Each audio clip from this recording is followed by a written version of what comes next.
बिस्मिल्लाहिर्रहमानिर्रहीम। जी फेलोस, आइए आज का लेक्चर शुरू करने से पहले रब्बे जुल जलाल की बारगाह में एक दफ़ा फिर मुल्तजी हूँ कि मौला करीम हमें ऐसे सजदों की तौफीक अता फरमा कि जिससे खिदमत खलक का जज्बा बढ़े। जी फेलोस, आज जो अहम टॉपिक हम टेकअप करने जा रहे हैं वो है टार्चर, तशद्दुद बैनुल-अक़वामी और पाकिस्तानी कवानीन की रोशनी में। जी फेलोस, इस लेक्चर को कंडक्ट करने के लिए हम जिन प्रोविजंस ऑफ लॉ को डिस्कस करेंगे, पहले वो मैं आपके सामने रखता हूँ, फिर वन बाय वन हम इन पे बात करेंगे। सबसे पहले हम डिस्कस करेंगे article 1, the convention against torture and other cruel, inhuman और डिग्रेडिंग ट्रीटमेंट और पनिशमेंट। इसके बाद हम बात करेंगे article 5, UDHR universal declaration of human rights पर। इसके बाद बात करेंगे article 7, ICCPR international covenant on civil and political rights. और इसके साथ हम डिस्कस करेंगे आर्टिकल 14 के sub article 2 of constitution of Pakistan और पाकिस्तान पीनल कोड के दो सेक्शन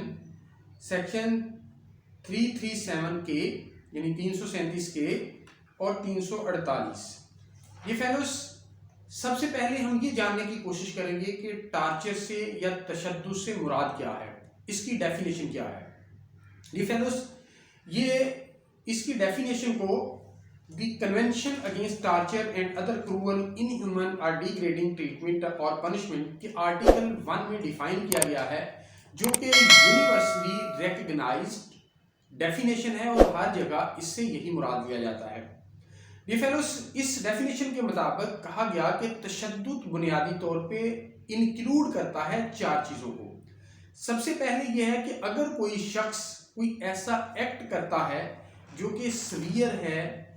सीवियरली पेनफुल है या सफरिंग काज करता है, फिजिकल काज करता है या मेंटल काज करता है, और वो इस इंटेंशन के साथ इंटेंशनली करता है, उस शख्स पर इस पर्पस के साथ कि उससे कोई इंफॉर्मेशन एक्सट्रैक्ट करे, इलिसिट करवाए या उससे कन्फेशन करवाए यानी इकबाले जुर्म करवाए उस शख्स से या उससे कोई मुतलका शख्स से। सेकेंडली ये है कि या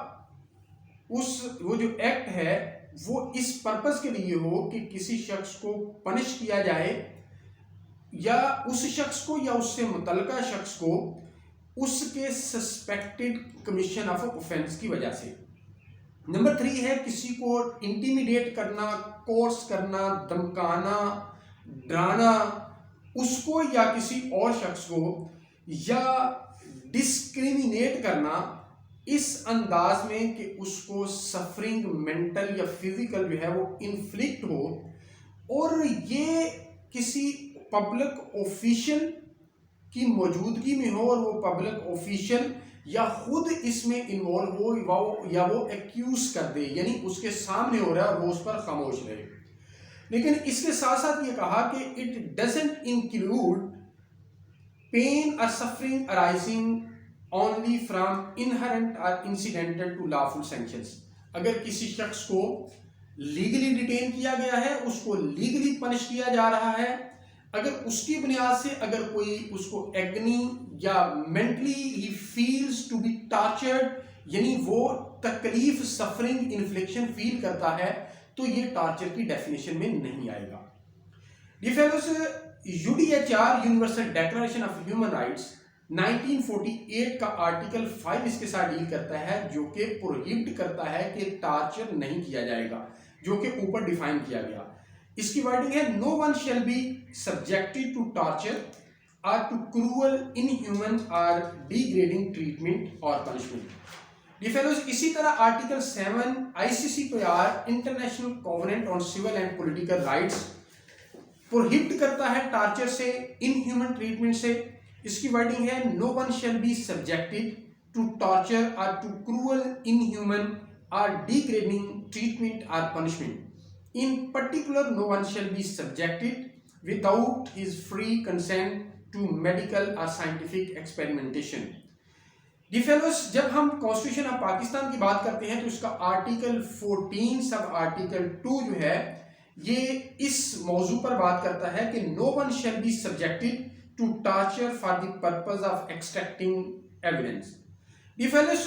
चूंकि पाकिस्तान इन सारे डॉक्यूमेंट्स का सिग्नेटरी है, तो पाकिस्तान ड्यूटी बाउंड था कि ये जो टार्चर के अगेंस्ट प्रोहिबिशन है और इसको पनिशेबल बनाया गया है, और demand of the international conference and documents हैं जो ह्यूमन राइट्स पर मुश्तमिल हैं, तो पाकिस्तान ने अपने फंडामेंटल राइट्स के अंदर 14 का सब आर्टिकल 2 इंसर्ट किया और फिर उसको प्रैक्टिकली इंप्लीमेंट करने के लिए, ट्रांसलेट करने के लिए पाकिस्तान पीनल कोड 1860 के अंदर 2 सेक्शन डाले, एक 337 के और एक 348। इन दोनों सेक्शंस को काबिल दस्तंदाजी बनाया, कॉग्निजेबल बनाया कि अगर ये ऑफेंस कमिट होता है तो इसके नतीजे में एफआईआर लॉन्च हो सकती है। ये फेलोज, पहले मैं आपके सामने 337 के रखता हूं। causing her to extort confession or to compel restoration of property. Whoever causes hurt for the purpose of extorting from the sufferer or any person interested in the sufferer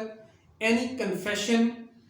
or any information which may lead to the detection of any offense or misconduct, or for the purpose of constraining the sufferer or any person interested in the sufferer to restore or to cause the restoration of any property or valuable security or to satisfy any claim or demand or to give information which may lead to the restoration of any property or valuable security shall, in addition to the punishment of qisas or shadawan as the case may be provided for the kind of hurt caused, be punished having regard to the nature of the hurt caused, with imprisonment of either description for a term which may extend to 10 years as tehsil. D fellows, ये section ये बात करता है कि अगर एक police official जिसने एक शख्स को लीगली अरेस्ट किया, उसको अरेस्ट करने के बाद अगर वो उसको टार्चर करता है, उसको एग्नी काज करता है, उसको मेंटल टार्चर देता है, फिजिकल टार्चर देता है,